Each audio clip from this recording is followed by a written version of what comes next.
This week's video is all about identifying performance, both in yourself, but also utilising that as a tool when a prospect comes at you and starts saying, well, we've got internal candidates, we've got the profiles, we've got X, Y, and Z, we don't want to do an efficient search.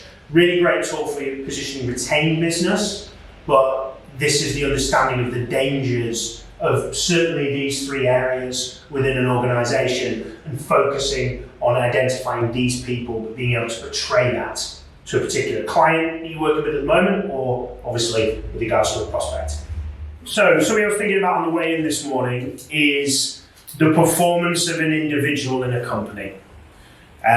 Stemmed a little bit as well from, or nicely stemmed as well from conversation me and I had in training session this morning. This is quite a powerful objection handling concept. So if we think about the individuals in an organisation, we are typically talking about these people, underperformers within a business. But the biggest threat, well, if we think about the biggest threat to an organisation, we'd probably all say that this is probably our biggest threat. Where's the biggest threat to an organisation? Average. Okay, so people that sit in both these camps because they don't do this and they're being probably paid the same as someone who probably does this. We don't use a sales analogy here, we just use as a C-suite exec. If we've got a chief exec that sits here, we might hold on, or our clients or prospects might hold on to this individual. And if the person sits here, they also might hold on. They're more likely to hold on to this individual because it's a hassle. And they may have people in the business that they're going to change out from an underperformance perspective. This is where the magic happens. We use the term A player in here, but rock star, whatever term that wants to be used, is every firm needs these. And every firm knows what those people look like because they have at least one in their business. And it's the type of individual where you communicate with them and they execute really quickly. They operate to high standards. We all know what a superstar in an organisation looks like. Okay? It's not just have they got EBITDA level numbers, have they got revenue growth level numbers. It's about their actions and how they perform in an organisation. And if our clients have people sat here, that is a massive danger place. Specifically, obviously, in underperformance. The reason why this is not a threat is because these people leave organisations, either by their own choice or by the choice of the private equity firm. They are not a concern. These two certainly are. This, obviously, more than this. Because at least if the individual is chief executive, CFO, COO, or private equity investment professional is above average, it's better than having somebody who actually drags the organisation down. But the challenge that they have is the more people they have of this, the more likely they are to grow and develop the organisation further, both in private equity, firms themselves, but also in portfolio companies. There isn't a company alive that doesn't have people in all of these camps, okay?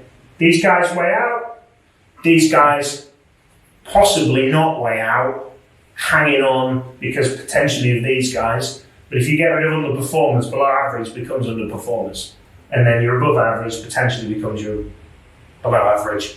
And then your high performance could then become your above average, and then you've got a new level of high performance. The business goes from 20 million to 40 million in revenue in 2 years. All of these shift left because everyone needs to be better in order to perform. Same with a private equity. If the assets under management of a private equity firm go from 1 million to 2 billion, which can happen within the space of a year, within a single fundraise, depending on the firm, or 250 million to 500 million, all of these shift left. So these guys have already probably gone, hopefully. These guys are now becoming underperformers. These guys are now below average. High performance now becomes the above average. And then you have a new crop of high performance because the firm needs to deliver better. Same with the portfolio companies and what happens there. So if we think of a prospect that's having a conversation with us and saying, do you know what, Alex, I've got an internal candidate. Where do they sit? I can tell you where they sit. They don't know because they've got no idea. It could be that they're a top performer, but if they're an internal candidate and they're not doing that job right now, they're probably not a high performer. Or they might be a high performer, but they might be a high performer in their current job, not in the job they're asking them to do. There is an example with a private equity firm in the US where we had a shortlist of 2 candidates, and they decided to go with their internal controller of a business they just acquired. 6 months later, we get a phone call back from that private equity firm. I think it was to Jack. Jack, can you get those 2 candidates back? Both had private equity exit experience, both had private equity revenue growth experience, both had EBITDA growth experience, neither of which the internal candidate had. They were potentially above average or high performer in their current controller position. When they moved into a chief financial officer position, they ended up getting fired. So they went from here to here, gone. Okay? That conversation for them, although it's easier because you've got a candidate you think, might be that person's the right person. But the question is, how do they know? The answer is, they don't. Because how do you know what high performance looks like in somebody who's never done that job before? I encourage promotion, I encourage development, I encourage progression, but internally, in raw selection, that can happen. Raw selection isn't looking to exit in the next 3 to 5 years. Raw selection isn't looking to train a recruiter for the business then to go into an exit position for that person to then leave the business or obviously go on to the next round. We have such small margins for our clients and portfolio. Private equity side, okay, could be similar. They could make that promotion and development, which is pretty standard in private equity. Unfortunately, based on years of experience rather than actual skill set and actual expertise, they will make that promotion from X to Y. Okay, just based off the time served. Usually, which I don't agree with, but I'm not here to change how private equity operates. But not every firm, but a lot of firms will run on that. So we've got to think of when we have a potential prospect telling us that they have internal candidates or they have someone they're exploring individually or they want to not look at the market, this is the threat that happens to them. Okay? Yes, of course, this is a sales tool for the business, but also this is for us to start to get concerned because our clients and our prospects' performance determines our own performance. Because if they're doing well, we're doing well. Because we are a supplier of them. If they're doing poorly, we are probably also doing poorly. If they're doing incredibly well, guess what happens? We're doing well. But it's based on the standard of person we introduce. If we introduce people at this level, they will end up being at this level, and therefore that level. We need to introduce people at this level. High performers, top performers, individuals who've been there, done that, worn the t-shirt. And if we introduce people at this level, that makes a huge damn difference from our client's perspective of any introduction that we make. If any of our clients decide that they want to do things internally, their performance, and therefore our performance, becomes at risk. Because they don't know, unless Sean's banging the phones all day trying to identify the very best C-suite executive within an industrial portfolio company, if they've only got the one person, then how do they know that that is the best person for the job? And if that person has no private equity backed experience, they have no chief financial officer experience, they're only a controller, it increases the laws of risk for that client. So it's not about how do we influence a client to make a decision, it's about how do we help that client's business to operate in the right way, to secure the right people, to help their business grow. Because this, I can tell you, as running a business is a damn pain in the arse. These 3 boxes are the reason why businesses don't grow. Because if you have a team of all this, that's where you see the magic happen. Never happens. You don't have a full team of all this. It's just not possible. But I can tell you now, if the people that we're introducing to our clients are not these, then we're not doing our damn job. And also letting that client consider these people, whether in our process or out of our process, is not doing our damn job. Influencing a client to consider only these people is what's damn important. Okay?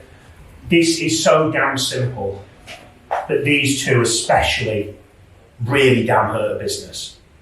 And the way that you can get in front, if you're in front of a decision maker, they know the pain of these 2, because the biggest and most valuable commodity in the world is not money, it is not fame, it is time.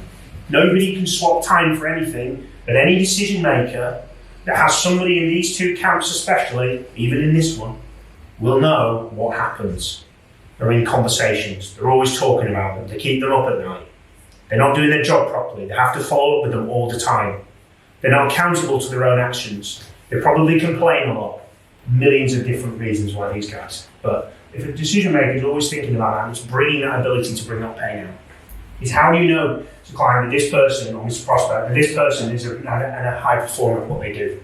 Well, they've done well as a controller. Does that guarantee that they're going to be successful? And I apologise for being devil's advocate here, Mr. Prospect, but my responsibility is to make sure that you get the right people. Because if you get the right people, my performance improves. That is the only consideration.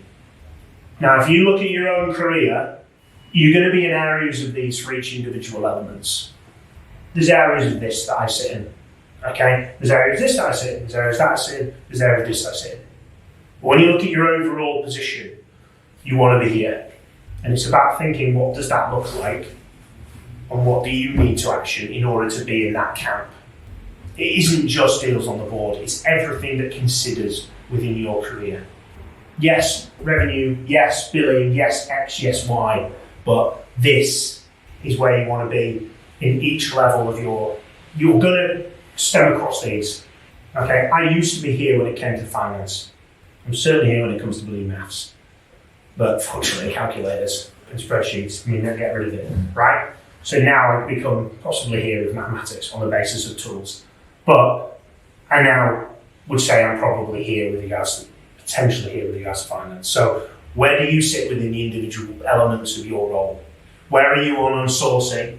Where are you on the individual elements of sourcing, of overcoming objections from candidates? Okay, with communication with candidates. Where do you sit on the BE side with the actual initial phone call with a client or prospect? The vacancy take on with a prospect?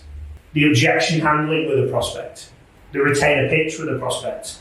You're able to see that this is not just a clean cut of each, are you a high performer in your own individual? What areas do you need to improve? And if you can stem yourself to 1, 2, 3, 4, 4 being great, 1 being great, I don't care how you run your numbers, but that is an important element of looking into your own business and seeing where you sit down and where you equally stand up. And remember, when you hit the next level, high performance as an associate is £120,000. You then get promoted to associate, it's no longer high performance. 200,000 is high performance. You then get promoted to an executive search manager. You're now possibly here. So it's, as you level up your career, everything moves. And it's not just revenue.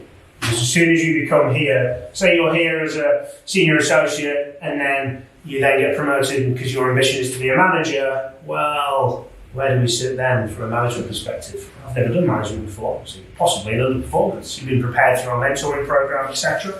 So it might be you're above average, or you might be a little bit below average. It might be you've studied that.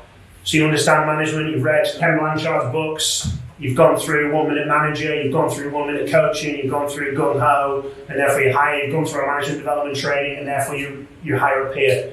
But without any of that, I'm saying now you're probably here. Because nobody wants into management and you just know what you're doing. Yes, leading from the front will take you so far, but coaching, challenging, developing, etc. people. So, get the point of that.